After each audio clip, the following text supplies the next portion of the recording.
உங்கள் ஃப்ரெண்டு வந்து வீட்டுக்கு வராங்க. என்னம்மா ஆச்சு அப்படின்னு சொல்லிட்டு அவங்க அப்பா வந்து கேட்குறாரு. இல்லைப்பா, எதுவும் அவனை பற்றி கண்டுபிடிக்க முடியல, எல்லாமே அவனை பற்றி வந்து ரொம்ப பாசிட்டிவாக பேசுகிறாங்கப்பா, எங்களுக்கே ஒன்றும் புரியல அப்படின்ற மாதிரி சொல்கிறாங்க. அப்போ வந்து அவங்க ஃப்ரெண்டு ஏதோ சொல்ல வராங்க. ஆனந்தி தடுத்து நிறுத்துறாங்க. வேணாம் அப்படின்ற மாதிரி சரின்னு சொல்லிட்டு அமைதியாக இருக்காங்க அவங்க ஃப்ரெண்டு. நாளைக்கு சீக்கிரமாக வந்துருக்குண்ணா அப்படின்னோன்னா சரி அப்படின்னு சொல்லிட்டு குணாவும் போகிறாங்க. அடுத்து வந்து இங்கே வந்து என்னம்மா இப்படி ஆயிடுச்சு, இன்றைக்கி என்ன நடந்துச்சு தெரியுமாம்மா அப்படின்னு சொல்லிட்டு செஸ் பிளானை பற்றி எல்லாத்தையுமே வந்து அவங்க அப்பா ஆனந்திக்கிட்ட சொல்கிறாரு.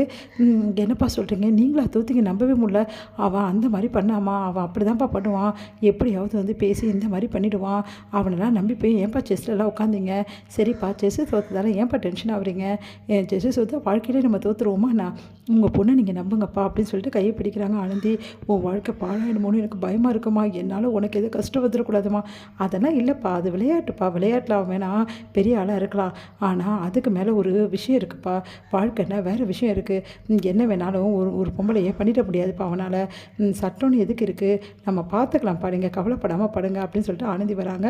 ஆனந்தி என்ன பண்ணுறாங்க, ஒரு யோசனை பண்ணுறாங்க. உடனே வந்து வீராங்க வராரு.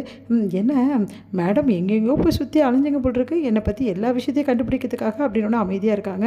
உடனே வந்து என்ன மேடம், என்னை பற்றி எல்லா விஷயமும் தெரிஞ்சிச்சு அவங்களுக்கு, எதுவும் தெரிய விட மாட்டான்ல இந்த வீரா பற்றி என்ன தெரியும் உனக்கு, பார்த்தல யார் என்னை பற்றி எல்லோரும் அப்படி பொழுது தள்ளியிருப்பாங்களே, நீ எங்கே போனாலும் என்னை பற்றி பொழிச்ச மட்டும்தான் உன் காதில் கிடச்சிருக்கோம், ஏன்னா நான் அப்படி அவ்வளோ நல்லவன். ஓ அப்படியா, நீ அவ்வளோ நல்லவனா, சரி சரி, நல்லவனா எப்படி இருப்பாங்க, நல்ல குடும்பத்தில் பிறந்திருக்கணும்ல அப்படின்றாங்க.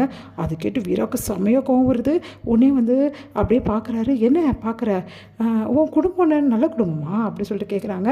அதை கேட்டு இங்கே பாரு ஆனந்தி, நீ ரொம்ப ஓவராக போயிட்டுருக்க, எனக்கு குடும்பம் இல்லைன்னு உனக்கு தெரியும்ல, ஓ அப்படியா, உனக்கு குடும்பம் இல்லையா, அப்போது நீ எங்கேருந்து வந்த, வானலத்து மேலே குச்சி வந்துட்டியா, உனக்கு அப்பா அம்மா இருந்திருப்பாங்கல்ல, சரி உன்னோட அப்பா என்ன பண்ணுறாரு, உன் அம்மா என்ன பண்ணுறாங்க, சரி உங்கள் அம்மா வந்து ரொம்ப ரொம்ப வந்து உன்னை விட்டுட்டு ஓடி போயிட்டாங்களே சின்ன வயசுலேயே, அப்படியா அப்படின்னோடனே, அப்படியா தூக்கி வாரி போடுது வீரபத்திரனுக்கு, இவளுக்கு எப்படி இந்த விஷயம்லாம் தெரியும் அப்படின்னு சொல்லிட்டு, என்ன உன்னை மாதிரி ஒரு பையனை பெற்றா எந்த அம்மாவும் ஓட தான் செய்வாங்க அப்படின்றாரு.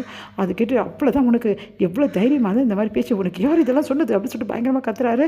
யார் சொன்னால் என்ன, உண்மை அது தானே அப்படின்றாங்க. சரி அது போட்டும், உன் அப்பா என்ன பின்ன இந்த மாதிரி பையனை பெற்றதால சீக்கிரமாக வந்து மேலே போயிட்டார் போல் இருக்கே, அப்போது அப்பா அம்மாலாம் இருந்திருக்காங்க உனக்கு, சின்ன வயசில் உனக்கு நிறைய பாதிப்பு ஏற்பட்டிருக்காமே, அதனால தான் என்னை வந்து அவ்வளோ வந்து பண்ணியா, அப்போது உனக்கு ஏதோ பிரச்சனை இருந்திருக்கு, அதுக்கு தான் என்னை இப்படி பண்ணிருக்க இல்லையா அப்படின்னு அப்படியே அதிர்ச்சி அடைகிறாங்க. என்ன நான் சொன்னதெல்லாம் உண்மை தானே அப்படின்னு பயங்கரமாக அதிர்ச்சி அடைகிறாரு. இங்கே பாருடி, உனக்கு அவ்வளோ தான் சொல்லிட்டேன், இங்கே பார் உனக்கு நான் கொடுத்ததெல்லாம் பத்தாதா அப்படின்னு சொல்லிட்டு அப்படியே டென்ஷன் ஆகி அப்படியே வந்து அவங்கள வந்து பிடிக்கிறாரு. அப்படியே கண்ணத்தை, உனக்கு அவ்வளோதான் மரியாதை, நான் சும்மாவே விட மாட்டேன், எவ்வளோ தைரியமாக தான் என்னை பற்றி பேசுவேன் அப்படின்னு சின்ன வயசில் ஞாபகங்கள்லாம் அவருக்கு வந்து செம்ம டென்ஷன் ஆகிறாரு. உடனே இங்கே இருக்க நடந்த விஷயம், இங்கே இருக்கிற எண்ணம் எல்லாத்தையும் மறந்துடுறாரு வீரபத்ரன். ஒரு மாதிரி ஆயிடுறாரு. உடனே வந்து அப்படியே வந்து ஆனந்தி அடிக்கிறாரு. அப்படியே வந்து பயங்கரமாக பிடிச்சி தள்ளி விடுறாரு. உனக்கு அவ்வளோதான் சொல்லிட்டேன், இதுக்கப்புறம் தேவையில்லாமல் என்னை யூகோ டச் பண்ண நான் சும்மாவே இருக்க மாட்டேன், எவ்வளோ தைரியமாக தான் என்னை பற்றி பேசுவேன் அப்படி சொல்லிட்டு அடிக்கிறாரு. உடனே வந்து இங்கே பாருங்கள், இதுக்கப்புறம் ஒரு ரெடி என் மேலே படித்து அப்புறம் அவ்வளோதான் எல்லாரையும் கூப்பிட்டுருவேன் அப்படின்னு அதிர்ச்சி அடைகிறாரு. என்னை எந்த அளவு அடிக்கிற அளவுக்கு வந்துட்டியா நீ, இதுக்கு மேலேயும் பண்ண வேண்டி, இப்போ நீ பேசின பேச்சுக்கு எல்லாத்துக்கும் வீட்டுக்கு வந்து இருக்குடி, எப்படியும் கோர்ட்டில் எல்லா வேலையும் முடிச்சுட்டு நாளைக்கு என் கூட தானே வந்தாகணும், அப்போ இதுக்கும் சேர்த்து வச்சு உனக்கு இருக்குடி அப்படி சொல்லிட்டு போகிறாரு. இருக்குது அப்படின்னு சொல்லிட்டு ஃபோன் எடுத்து பார்க்குறாங்க. பார்த்தா எல்லாம் பதிவாயிருக்கு. அப்பாடா அப்படி நிம்மதி அடைகிறாங்க நம்ம வந்து ஆனந்தி.